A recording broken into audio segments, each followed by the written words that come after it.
Her life was miserable. She was only trying to laugh, she was only, I don't want to.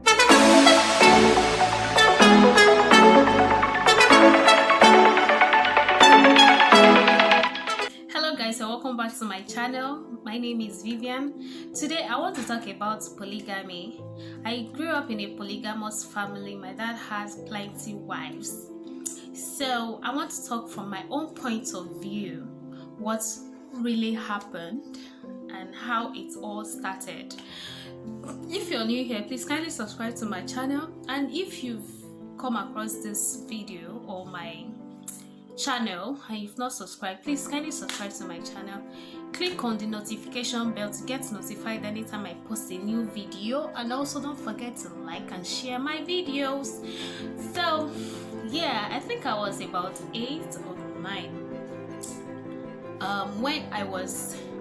when I noticed that my dad had another wife. The woman is someone that my mom helped, because I think her husband left her with 3 children. Her firstborn was a bit older than I am, I think a year older than me. At the time, she was my friend also. So my mom helped her, got her an accommodation and, helped her with a little bit of, money to get food, little provisions from for the house, and, for her to get ground, or before she got her ground over there. So when my mom found out that, okay, this woman was pregnant for my dad, she was very upset. I shouldn't lie to you, she was very upset, because at the time my mom was also pregnant. She was very upset, and and it happens to someone that she helped, someone that is close to her. You know how hurt she would have been. Okay, after the issue of after they both put to bed and all those things, my dad was at a point like wanting us to go to her place to kind of run errands for her. And I think he usually tell my brother to go run errand for her, and anytime my brother did not go, my dad would beat my brother, to an extent that my dad used a machete to beat my brother. He usually used the flat part of the machete to beat my dad, to an extent that he almost slit his wrist. It was a very ugly situation that they have to kind of rush him to the hospital and treat him. After it was okay, my dad's wife still complained that, oh, my brother did not greet him. My dad came home one day and just picked up a knife and threw it at my brother. Only God that kind of moved my brother away from the spot. And after he moved away from the spot, the knife went into a concrete wall and got stuck in there. You can imagine that, assuming the knife had hit my brother, maybe it would have come out on the other side. May God forbid bad things. So all those things keep happening, and my mom wasn't happy anymore. Someone that was, she tried to accept what her husband has done, and at the end of the day, she was getting, your husband is trying to kill your children and all those things. So my mom started quarreling with him that, see, you can't kill my children because of your new wife. You can't. I never fought you for once, and please don't kill my children. Okay, so my mom used to ask us to go to the other wife's place to run errands, sometimes to play with her children or just to be with her to satisfy my dad. Anyways, after that, my dad was postponed to another state, which was at Ibadan. So after he was postponed down to Ibadan, he went and married another woman over there. Over here in Africa, because we see polygamy as a normal thing, once a woman is pregnant for a man and they start living together, she automatically becomes his wife. So that's amazing. Oh, his wife, which is his third wife, because my dad stopped picking our calls. He doesn't call, he doesn't come home. It was with the help of his colleagues that we were able to locate him. So we went to visit him, because after he went to Ibadan, he stopped paying our school fees. He barely even sent money for upkeep. So it was that bad. It was my mom that does everything, that pay her school fees and the rest thing. My dad only sent little. So when we went to visit him, he was very upset that why did we come around and all that. So his wife was also like kind of very rude. She was very angry that okay, we came to meet our dad. He did not tell her he was married. He said he was single. He has never had children before. Can you imagine that kind of stuff? Anyways, so, and whichever way, I did not know what he told my mom and what he told the woman. Everybody settled. It was settled that we would be coming for holiday. And later on, we moved to Ibadan. My dad had to rent an apartment for me, for my mom, and we had children. So after that, after we moved to Ibadan, my mom started like talking to people on where to get jobs, how to find her way, for survival. I noticed that a lot of people they don't want to talk to her, because my dad was married to a woman who is their own.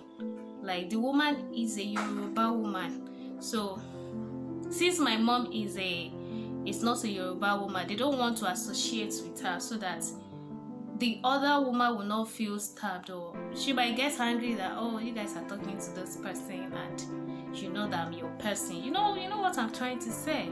So that kind of stuff. Although later on my mom find a job. She was able to find a job, started working. Still, my dad's provision was very, very little. It was very little. He paid our first school fees when we moved to Ibadan, but after then he did not pay. Still, my mom that was paying. Feeding was a problem, because as the children grows, there's more more expenses and all those things, and he doesn't just care much. To be sincere, sometimes he does give me money, because I was his favorite. And I love my dad more than my mom. I used to like him more than my mom. But now it's late, so the affection is shifted to my mom now. So, mommy, don't be jealous, don't be upset. It's just the way life is. We always like one parent more than the other one. It's not about hatred or anything. So it's just the kind of vibe you get from people that make you to like them more than another person. So if we want to look at it from a realistic point of view. So that was how it is. He used to give me money to buy. He used to buy me undies. He used to buy me my cream, everything that I need as a girl. My dad always provided it for me. But for my siblings and my older ones, they will tell them I don't have money. Can you imagine that?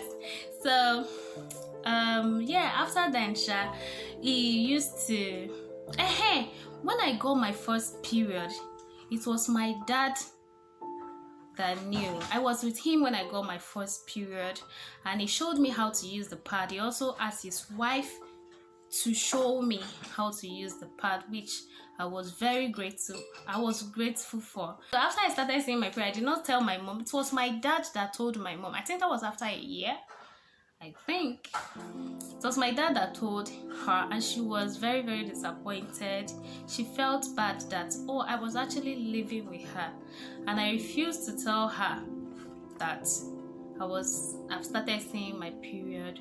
Do you know the reason why I did not tell her? Because there was this stereotype about girls that got their period very early, that, oh, they start sleeping with a man.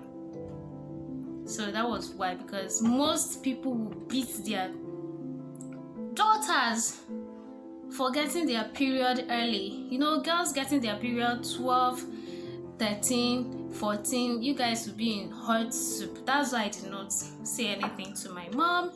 You know, I have to explain that to her, and you know, she kind of understand, but she was very disappointed that, so you were living with me for over a year in my house and you refused to tell me you started your period. That means that my mind, or my mind is so deep, or my heart is so deep. I think she said something like that. Anyways, during this process, you know, with my mom and my dad not being together, they still talk. You know, when they see each other on the road, they greet and talk, but they were not just, you know, intimately together anymore. You know, we have our own place that we're staying. We used to visit him at his place. Sometimes he visits us, but he doesn't enter the house. I don't know why. So what else do I want to say? So okay, it got to a point whereby we have to sue our dad. Like, we the children, we took our father to court. I think we were introduced to a lawyer that helped us, and at the end of the day, the case was discharged, and they told us, so he was going to start, you know, taking up responsibility. He would do this, but nothing happened. Even though when we went back to the courts, we talked to the lawyer. The lawyer's mouth started, you know, it changed the way he was now talking to us. He was now like insulting us, that so you cannot force him. Although we can't force him, but since we've gotten this thing out of the normal way, we've taken it legally, something was supposed to be done about it, but nothing was done, which made us to be very, very disappointed. Also, we took him to a radio station whereby it was heard on, you know, live TV. It was, I think the name of the radio station was BCOS at Ibadan. I think when you live at Ibadan, you know BCOS is just like XTV, the most popular channel on your radio, not decoder, on your radio then. So at the end of the day, when they find out where he was working and the kind of person he is, he was a very well-known person actually, they discard the case. After they heard it, everything, they discard it. They said, oh, he's going to do the normal thing, you guys should just go home. He never did anything, he never changed. There was no improvement in the way he treated us, and it was even worse. So we went through hell. We went through a lot of things. We went through a lot, to an extent that I started living with people. I think my sister was the first person to go start living with somebody. Later on, I went to live with people. You know, at a point, for my secondary school, I sponsored myself out of secondary school. You can see how bad it is. And my brothers, my mom was the one that sponsored my brothers, but me, I sponsored myself. You know, they were older than me, so the gap was there. And also my younger ones, yeah, one of them, I think they're basically through with their secondary school. So you can imagine how polygamy affects family, it affects children. So the reason why I'm making this video, I want you all to know that, you see, polygamy should be a no-no. If you are about to start a new family, please don't do polygamy. Polygamy is a battleground. Polygamy is a battleground. I'm not saying everything that happened right now. I'm just giving you like little bit of everything that happened from my own point of view. Although I'm kind of taking in or taking back a lot, but more worse things happen when it comes to the going spiritual and all these things and all that, you know, that.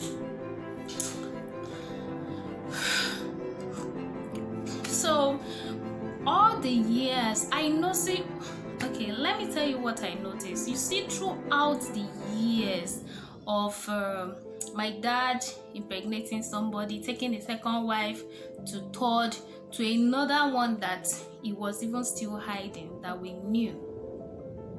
My mom was a very active woman, very pretty. She went from pretty to beautiful, to just beautiful, from just beautiful to, sad, pale woman.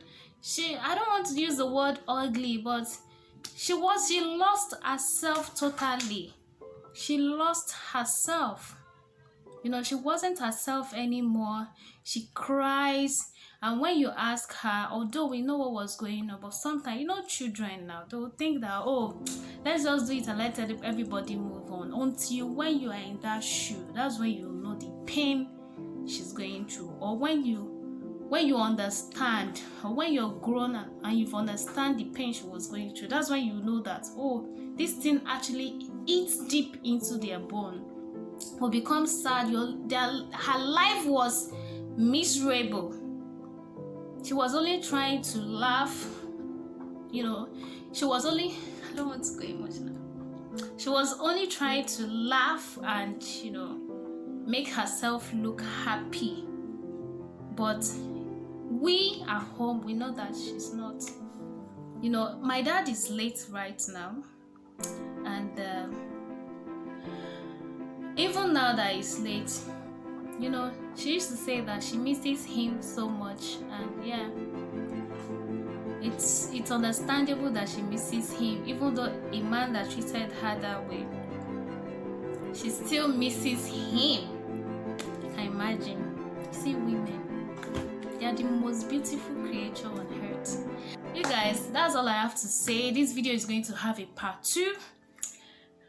Yeah, and you should be expecting it soon. Please like my video, comment down below what you think about this video, and also like and share with your friend. And I will see you guys next time. Bye.